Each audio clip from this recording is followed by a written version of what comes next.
అందరికీ నమస్కారం. రాజకీయాల్లో జగన్మోహన్ రెడ్డికి సహజంగానే చంద్రబాబు నాయుడు రాజకీయ శత్రువు, సహజంగానే పవన్ కళ్యాణ్ రాజకీయ శత్రువు, సహజంగానే నారా లోకేష్ ఒక రాజకీయ శత్రువు. ఈ ముగ్గురు జగన్మోహన్ రెడ్డికి రాజకీయ శత్రువులు కావటంలో ఆశ్చర్యం లేదు. సరే, బీజేపీ పెద్ద రాజకీయ శత్రువుగా జగన్కి కనపడదు. కారణం కేంద్రంలో జగన్ కొన్ని అవసరాలు కావచ్చు, రాష్ట్రంలో కూడా బీజేపీ పెద్దగా ఏమి బలంగా ఉన్న పార్టీ కాదు. కాబట్టి ఏదో కూటమిలో బీజేపీ ఉంది కాబట్టి బీజేపీని వ్యతిరేకించాలి కాబట్టి వ్యతిరేకించడం తప్ప బీజేపీ ఏమి జగన్కి పెద్ద రాజకీయ శత్రువు కాదు. ఏవిందో కాంగ్రెస్ కూడా కాదు. ఎందుకంటే కాంగ్రెస్ కూడా ఆంధ్రప్రదేశ్లో పెద్ద బలంగా లేదు కదా. కాంగ్రెస్ ఓట్ బ్యాంక్ అంతా వైసీపీ వెనకాలే ఉంది. కాకపోతే షర్మిల ఒక పెద్ద రాజకీయ శత్రువుగా జగన్కి కనపడుతుంది. ఎందుకు? షర్మిల కాంగ్రెస్కి ఎంత ఉపయోగం, షర్మిల వల్ల ఎంత ఉపయోగం పక్కన పెడితే, షర్మిల వల్ల జగన్ ఇమేజ్ చాలా డ్యామేజ్ అవుతుంది. జగన్ పరువుని షర్మిల రోడ్డును పెడుతుంది. ఓ రకంగా చెప్పాలంటే జగన్ మనసత్వాన్ని, జగన్ జీవితాన్ని, జగన్ వైఖరిని ప్రతి విషయంలో షర్మిల చాలా గట్టిగా ఎండగడుతుంది. అందుకని చంద్రబాబు నాయుడు విమర్శనన్నా జగన్ తట్టుకోగలుగుతున్నారు, లేదు పవన్ కళ్యాణ్ నారా లోకేష్ విమర్శనన్నా జగన్ యాక్సెప్ట్ చేయగలుగుతున్నారు. కానీ షర్మిల విమర్శని ఏమాత్రం యాక్సెప్ట్ చేయలేని పరిస్థితిలో ఉన్నాడు జగన్. ఏమాత్రం యాక్సెప్ట్ చేయలేని పరిస్థితిలో ఉన్నాడు. రెండోది, వీళ్ళందరికంటే ఘాటుగా మాట్లాడుతుంది షర్మిల. ఎందుకంటే షర్మిల వైపు నుంచి చూడండి ఒకసారి. షర్మిల అసలు రాజకీయాల్లోకి వచ్చిందే జగన్కి వ్యతిరేకంగా, అంటే రాజకీయాల్లోకి జగన్కి అనుకూలంగా వచ్చారు.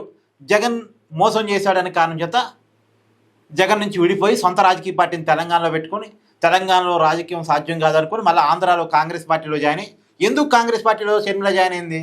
కాంగ్రెస్ మీద ప్రేమ కాదు, కాంగ్రెస్ మీద అభిమానమా, కాంగ్రెస్ సిద్ధాంతం షర్మిల తెలుసా? కాదు.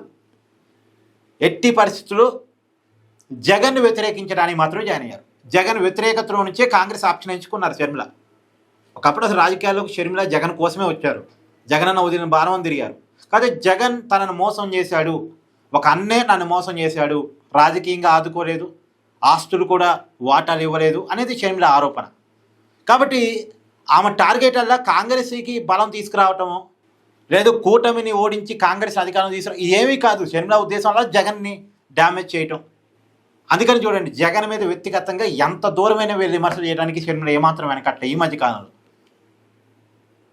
వైసీపీని కుక్కలతో పోలుస్తుంది, ఇంకా రకరకాలుగా పోలుస్తుంది.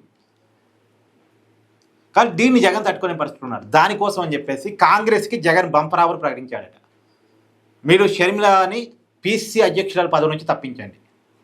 పీసీ అధ్యక్షురాలు పదవి నుంచి షర్మిలను తప్పిస్తే షర్మిల కొద్దిగా మీడియా ఫోకస్ తగ్గింది. ఆమె ఒక జాతీయ పార్టీకి రాష్ట్ర అధ్యక్షురాలుగా ఉన్నారు కాబట్టి ఆమెకు మీడియా ఫోకస్ ఇప్పుడు ఎక్కువగా ఉంది. ఆమె స్టేట్మెంట్కి ఒక వాల్యూ ఉంది. కాబట్టి ఆ పదవి నుంచి ఆమెను తప్పించండి, మీకు భారీ ఫండ్కి ఇవ్వడానికి నేను రెడీగా ఉన్నాను అనేది జగన్ కాంగ్రెస్ హైకమాండ్కి భారీ ఆఫర్ పెట్టాడట. మధ్యలో అంటే ఇప్పుడు వినపడుతున్న సమాచారం ప్రకారం తమిళనాడుకి సంబంధించినటువంటి కేంద్ర మాజీ మంత్రి చిదంబరం ఉన్నారు కదా, ఆయన్ని మధ్యలో పెట్టి కథ నడిపిస్తున్నాడు అనేది ఒక సమాచారం. మీరు షర్మిలాని పీసీసీ అధ్యక్షురాలు పదవి నుంచి తప్పించండి, మీ కాంగ్రెస్కి పెద్ద ఫండింగ్ ఇవ్వడానికి నేను రెడీ అంటే, మామూలుగా అయితే కాంగ్రెస్ జగన్ ఆఫర్ ఒప్పుకుంటుందో ఒప్పుకోదా అంటే, ఆంధ్రప్రదేశ్లో తన అధికారంలోకి వచ్చే పరిస్థితి, తన పార్టీ షర్మిలలో పికప్ అయ్యే పరిస్థితి ఉంటే కాంగ్రెస్ అధిష్టానం ఒప్పుకోదు. కానీ కాంగ్రెస్ అధిష్టానం ఇప్పుడు షర్మిలను ఉంచడం వల్ల వాళ్ళకి లాభం లేదు, షర్మిలను తీసేయడం వల్ల లాభం లేదు. వాళ్ళకేమి షర్మిల వల్ల వాళ్ళకు కొరుగుతుంది లేదు, అంటే ఆ పార్టీ పెద్ద బలం వస్తుంది లేదు, ఇంకోటి ఏం లేదు. కాంగ్రెస్ జెండా ఏం ప్రజలకు భారీ ఎత్తున ఆంధ్రప్రదేశ్లో పోవటం ఏం లేదు కదా. తెలంగాణలో అధికారంలో ఉన్నారు, కర్ణాటకలో అధికారంలో ఉన్నారు. ఆ రెండు రాష్ట్రాలు పక్కనే ఆంధ్రప్రదేశ్కి. ఆ రెండు రాష్ట్రాల అధికారాన్ని ఉపయోగించుకుని ఆంధ్రాలో కూడా బలపడటానికి ఏమైనా ప్రయత్నం చేస్తున్నారంటే లేదు, పెద్దగా ఏమీ లేదు. పెద్దది ఏమైనా ప్రజా పోరాటాలు చేస్తున్నారంటే ఏమీ లేదు. షర్మిల ఎందుకు అంటే జగన్ తిట్టానికే ఉంటున్నాం. కాబట్టి కాంగ్రెస్ అధిష్టానం ఏదో ఒక మూలన వాళ్ళకు అందులో ఇప్పుడు ఫండింగ్కి కాంగ్రెస్ ఆవురావురు అంటుంది. బీజేపీ వరుసగా అధికారం వస్తున్న తర్వాత కాంగ్రెస్కి ఉన్న ఆప్షన్స్ అన్ని దాదాపు ఫండింగ్ ఇచ్చే ఆప్షన్స్ అన్ని క్లోజ్ అయినాయి.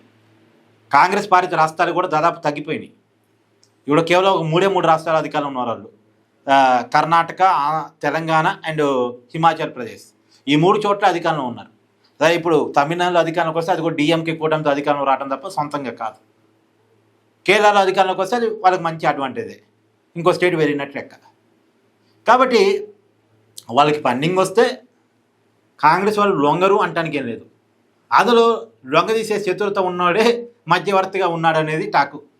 ఇది చిదంబరం యాక్చువల్గా డీకే శివకుమార్ ద్వారా కూడా ట్రై చేశారు, కానీ డీకే శివకుమార్ అంతగా జగన్ని ఒకళ్ళతో పుచ్చుకొని లాబింగ్ చేయలేదని అంటారు, మరి తెలియదు. బట్ చిదంబరాన్ని ఇప్పుడు మధ్యలో పెట్టేది కథ నడిపిస్తున్నాడు జగన్ అనేది నడుస్తుంది.